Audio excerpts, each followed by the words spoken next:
বামপন্থীরা শোনো রাখো, রামপন্থী বামপন্থী নাই বাংলাদেশে, সব হয়েছে রামপন্থী, বুঝছেন? এগুলি রামের গান গায়, হিন্দুত্ববাদের গান গায়, সারিন্না বাজায়, জয় শ্রীরাম, এগুলি এদের স্লোগান, বুঝছেন? বামপন্থী বলতে কিছু নাই। এগুলি এক হতো বোকাচোদা, বুঝছেন? ঘিলু নাই মাথার ভিতরে। তো যাই হোক, এদের মাথায় কাঁঠাল ভাঙা খায় সবাই, এটা আসলেই সত্য। তো যাই হোক, বামপন্থীরা নতুন করে কাঁঠাল ভাঙ্গা খাইব কারা জানেন? মাথায় মনে করবেন জামাতে ইসলামী, তাই না? আলোচনা তো তাই দেখছেন, জামাতে ইসলামী নাকি বামপন্থীদের মাথায় কাঁঠাল ভাঙ্গা খায়। আর বেটা, জামাতে ইসলামী তোদের মতো বামপন্থী কয়টা তোগো মাথায় কাঁঠাল ভাঙ্গা খাইব? তোরা এমন কি? তোরা বেটা একটা আসনে নির্বাচন করলে বেটা তোরা সেই ভোটও পাবি না। জামাতে ইসলামী 80-র দশকে 18টা আসন পায়া ক্ষমতায় গেছে। তোরা এই যে আনু মোহাম্মদ, বেশি কিছু না, বরিশালের 1 আসন, কুষ্টিয়া আমির হামজার সাথে নির্বাচন করুক তো। আমির হামজা অন্তত বিএনপির সাথে না জিততে পারলেও 2000 ভোট পাইব, কিন্তু আনু মোহাম্মদ 10টা ভোটও পাইব না। এটাই হচ্ছে বামপন্থী, বুঝছেন? তো এদের জামাত ব্যবহার করার কিছু নাই, কিন্তু এদের ব্যবহার করব ফরিদ, শেখ ফরিদ, আসাদ নূর আর তসলিমা নাসরিন, ভিউ ব্যবসা। আর ওই যে মুফাসিল ইসলাম এদের নিং বিএনপি সাজে, কখনো সাজে জামাত, কখনো সাজে অর্থাৎ ভিউ ব্যবসা, ভিউ, বুঝছেন? এরা ইলিয়াস এবং পিনাকিরে কইলেও এরা নিজেরা ভিউ ব্যবসা কম করে না।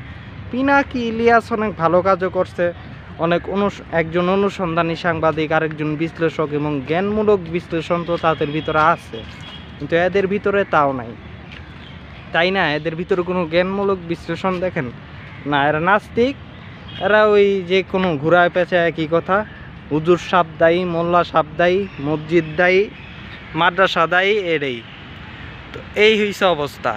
এবং মুফাসিল ইসলাম একটা পোল্ট্রি খায়, একসময় জামাতের, একসময় বিএনপির, একসময় আওয়ামী লীগের ঘাড়ে চড়ে দর্শক টানা, অর্থাৎ যখন যে দর্শক দরকার ভিউ ব্যবসার জন্য সেটা করে, তো তারা এটা করে। আবার আসাদ নূর এবং শেখ ফরিদ কৌশলটা নিছেন কি জানেন?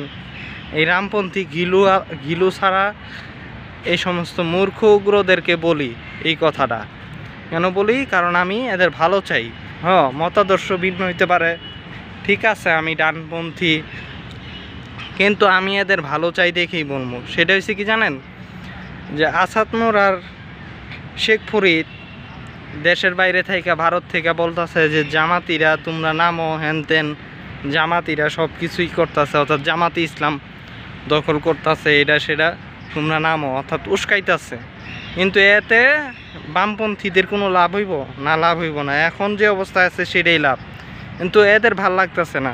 সবচেয়ে মজার ব্যাপার কি জানেন? বামপন্থীরা যারা আসাদ নূরের আইডল মানে, শেখ ফরিদরে, তসলিমা নাসরিনরা আইডল মানে, এদেরকে বলি, আমি এই যে কিছুদিন আগেও পেমেন্ট করছি, বুঝছো? পেমেন্ট করছি, অর্থাৎ এরা কিন্তু পেড এজেন্ট, এরাই মুখোশধারী বামপন্থী, ভিউ ব্যবসায়ী প্লাস পেড এজেন্ট।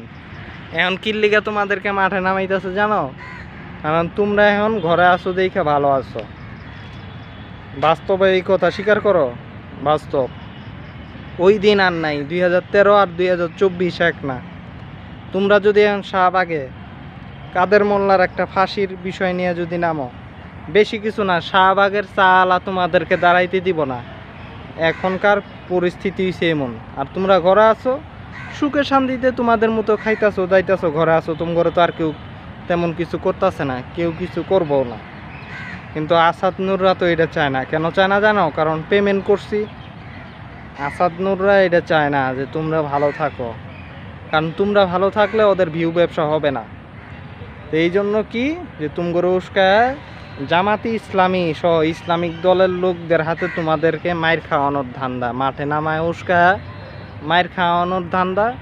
এই মায়ের ভিডিওটা আসাদ নূর ভিডিও করব, শেখ ফরিদ ভিডিও করব, কইরা এগুলি ভিউ ব্যবসা করব, অনেকটা পিনাকি এবং ইলিয়াস হোসাইনের স্টাইলে। অর্থাৎ বলা যায় যে নাস্তিক পিনাকি ইলিয়াস কিংবা বামপন্থী ইলিয়াস পিনাকি স্টাইলের তোমাদের বামপন্থী পিনাকি হইতে চায়, ইলিয়াস হইতে চায় শেখ ফরিদ এবং আসাদ নূর।